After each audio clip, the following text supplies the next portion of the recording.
ఈ 6 సందర్భాల్లో నోరు మూసుకొని ఉండండి. ఇదేమి ఆర్డర్ కాదండి. రిక్వెస్ట్ చేస్తున్నాను. మరి ఆ 6 సందర్భాలు ఏంటో చెప్పనా?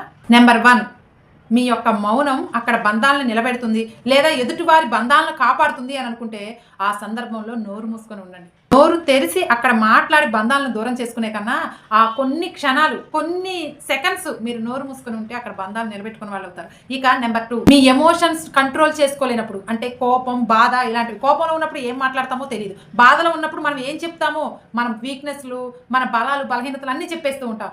ఇలాంటి భావోద్వేగాలను కంట్రోల్ చేసుకోలేని పరిస్థితిలో మీరు మౌనంగా నోరు మూసుకొని ఉండటమే బెటర్.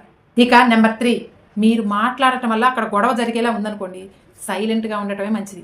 ఇక నంబర్ 4, మీరు మాట్లాడటం వల్ల అవతల వాళ్ళు బాధపడతారు. అవతల వాళ్ళ మనసు నొచ్చుకుంటుంది. ఈ సందర్భంలో నేను మాట్లాడటం వల్ల అవతల వాళ్ళు బాధపడతారని మీకు ఏ మాత్రం అనుమానం కలిగినా కానీ, అలాంటి చోట నోరు మూసుకొని ఉండండి. మౌనంగా ఉండండి. ఇక నంబర్ 5, అవతల వ్యక్తి మిమ్మల్ని మోసం చేశారన్న విషయం మీకు తెలిస్తే మౌనంగా ఉండండి. వాళ్ళని అడిగేయాలి, కడిగేయాలని ఊగిపోయారనుకోండి, వాళ్ళ యొక్క మోసాన్ని తుడిచేసుకోవడానికి ఇంకాస్త నిందలు మీ మీదే వేస్తారు. మిమ్మల్ని మోసం చేశారు, వెన్నుపోటు పొడిచారు అని తెలిస్తే మౌనంగా ఉండి వాళ్ళని అంతటితో కట్ చేసి పక్కకు వెళ్ళిపోండి. వాళ్ళ సంగతి కర్మే చూసుకుంటుంది. లాస్ట్ అండ్ ఫైనల్ నంబర్ 6, అక్కడ ఏం జరుగుతుందో తెలియకుండా మధ్యలో దూరిపోయి మిడిమిడి ధ్యానంతో మాట్లాడారనుకోండి, అక్కడ మీ పరువు, గౌరవం, విలువ అన్నీ పోతాయి. కాబట్టి కాసేపు మౌనంగా ఉండండి. అక్కడ ఏం జరుగుతుందో తెలుసుకొని సందర్భానుసారంగా మాట్లాడండి. వెంటనే దూరేసి మాట్లాడకండి. మీ విలువ, గౌరవాన్ని పోగొట్టుకోకండి. కాబట్టి ఈ 6 చోట్ల నోరు మూసుకొని మౌనంగా ఉండి మీ విలువ, గౌరవం, పరువుని కాపాడుకోండి.